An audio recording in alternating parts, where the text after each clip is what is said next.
What up, y'all? The Nina Green here with an overview of the major gameplay mechanics of Demon's Souls.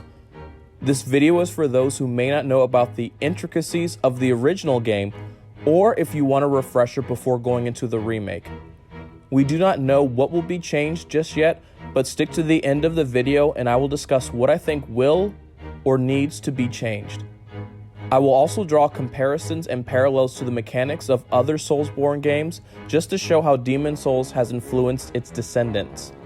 If you like this type of content, or you enjoy dinosaurs and video game martial arts brought to life, check out my previous works through my well-organized playlists. Also, subscribe if you are new to the channel, as I am close to reaching 500 subs, which means I have a martial arts analysis special coming up about a popular character from Bloodborne. And to my existing subs, please spread the channel to your friends and family so that we can grow here. Now, I don't want to sound cheesy like on a Sonic Heroes type of level, but it means a lot to have your support. Anyway, without further ado, let's get on with the video.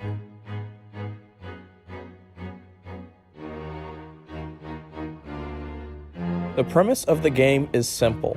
The land of Boletaria is overrun with soul-sucking monsters, and your goal is to hunt down the minor and major demons that infect the 5 playable areas known collectively as worlds that are connected by the hub realm known as the Nexus.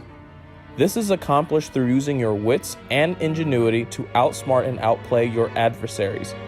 You do this so you can confront the demon called the Old One, who in part with Boletaria's king, Alant, are responsible for causing the demon surge. Along the way, you use the souls gathered from defeated foes to buy items, level up stats, and forge powerful demonic weapons.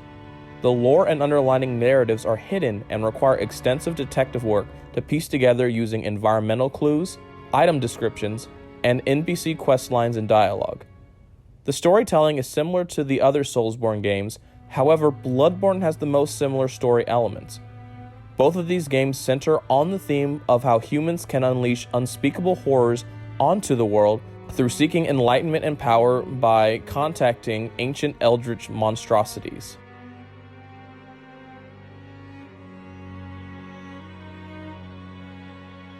Demon's Souls has several player character stats that can be leveled up using a specific NPC. These stats are vitality, endurance, strength, dexterity, intelligence, faith, magic, and luck. Leveling up stats makes the character stronger in specific areas and also allows you to properly wield weapons that have a minimum stat requirement. The level up process and stats themselves are the most similar to Dark Souls 3 in performance and principle, with some stats being remade and the endurance stat being split into vitality and endurance. Weapons come in many different classes with a simplistic combat approach.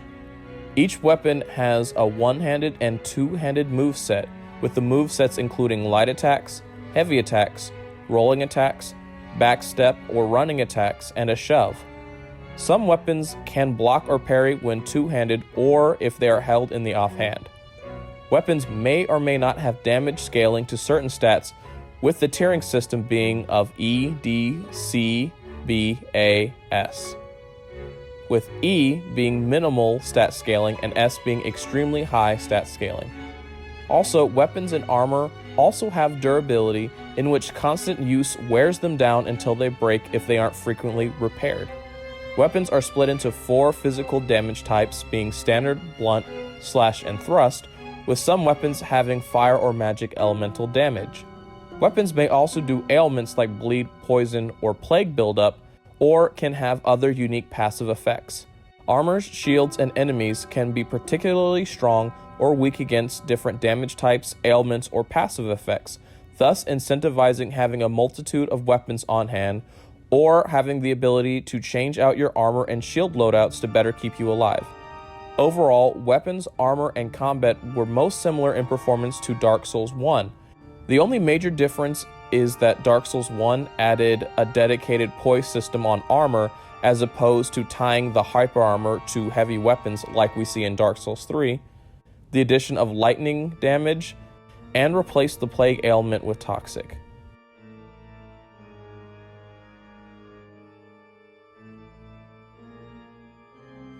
Like the Dark Souls games, Demon Souls has an equipped loadout limit. Being under 50% allows for your rolls to be nimble and fast. In between 50 to 100% made your rolls slow and cumbersome, while being over 100% made your walk slow and also prevented you from rolling at all. Unlike the other games, Demon's Souls had a maximum total weight of items that you can carry. As a result, not having enough space meant that things that you couldn't pick up were left behind and would despawn if you died or returned to the Nexus. As a result, it is heavily encouraged to take trips to the Nexus to drop off objects like upgrade stones, which thankfully can still be used even if it's in the item box. While not strictly an item burden, Bloodborne and Dark Souls 3 are the most similar to this in that they have individual carry limits on most items.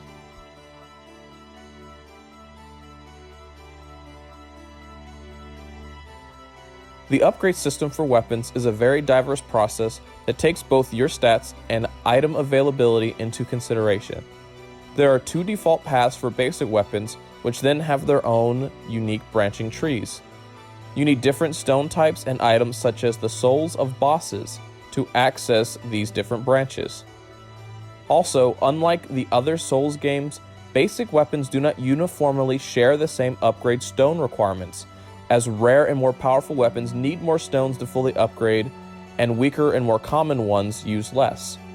Some upgrade trees specialize in improving stat modifiers, others add or enhance elemental or ailment damages, and others may give passive or regenerative abilities. The way to upgrade weapons is most similar to Dark Souls 1, however, the infusion system of Dark Souls 3 is the most similar in terms of what types of weapon trees are available.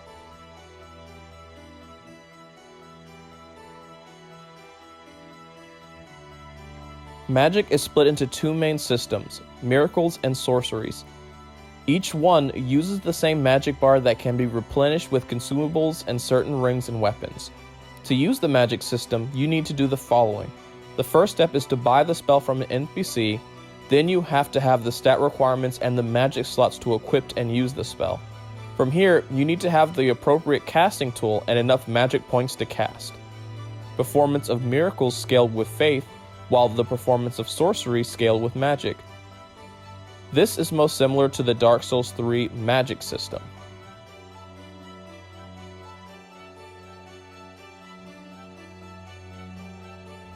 There are a multitude of healing grass types in the game, with the highest tier of grass being able to fully heal the player and cure all status ailments. As long as you have the carrying capacity to do so, one can buy or farm up to 99 of all grass types, so you can practically be limitless on your heals. This is most similar to the Dark Souls 2 gem healing system, and to a lesser extent Bloodborne's blood vial system.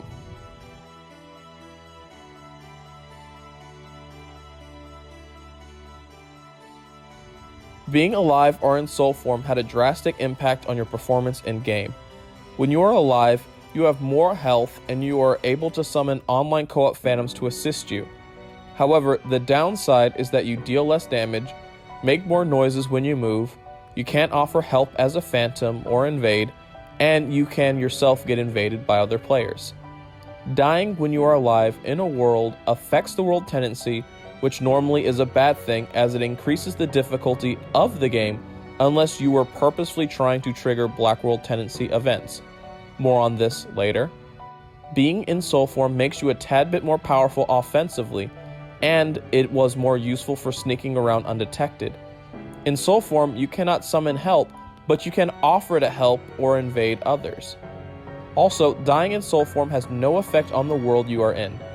However, despite all these advantages, the glaring weaknesses of the soul form is that you have half of the total health of your living form. In order to get 75% of your health back, you must sacrifice one of your measly 2 ring slots to accomplish this. This is most similar to Dark Souls 3 with its embered and non-embered forms, though Dark Souls 2 with a gradual health reduction per death definitely takes notes.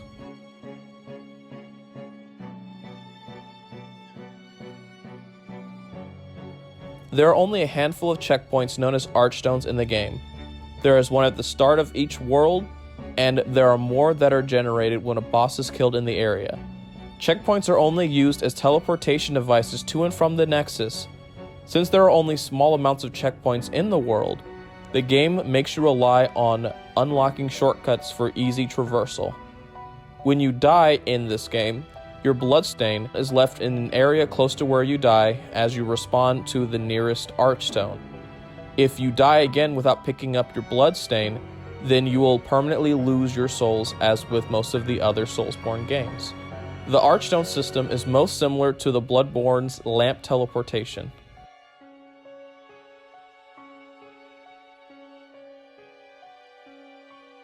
When you log into the Demon's Souls servers, or in this case the fan servers, there are many passive and active features that will affect your experience.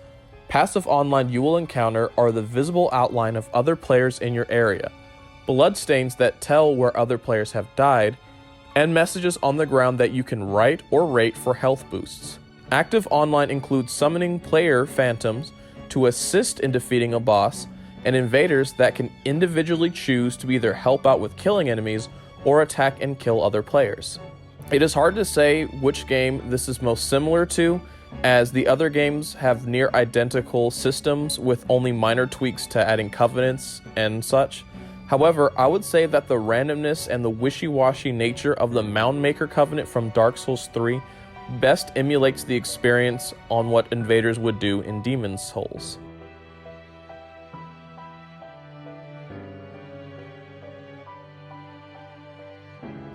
These two mechanics are often considered the most difficult aspect of the game to grasp. Character tendency is impacted by character actions. While the characters start off as neutral, doing things like killing invaders and NPC Black Phantoms shifts the character tendency to white, while killing living NPCs and successfully invading and defeating the host and their phantoms shifts this tendency towards black. The highest tier of white or black character tendency gives the most benefits and drawbacks. Pure white character tendency maximizes the damage of a specific set of weapons and makes the enemies easier to beat. However, enemies drop less souls and are less likely to drop high-valued items, and certain weapons can lose all of their damage. Pure black tendency does the inverse.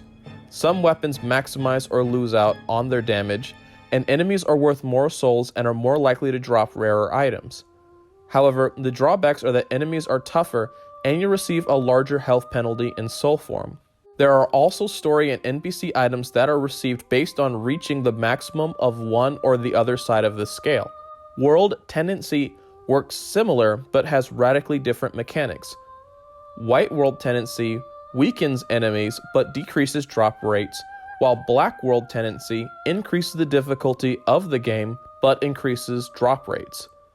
There are world tendency events which unlock new areas, NPC questlines, or unique weapons and items that can only be acquired by having a pure black or pure white world tendency. Unlike character tendency, world tendency is specific to each of the worlds and is affected each time you log into Demon's Souls online servers. So if you're playing to alter these, it is best to play offline so you have more control. There are a few factors that affect how shifts occur, with the main source of shifting towards white being to kill world bosses, and dying repeatedly in body form to shift towards black. While this is a loose comparison as no other games have a type of mechanic like this, Bloodborne's insight system is the closest analogy I can think up at the moment.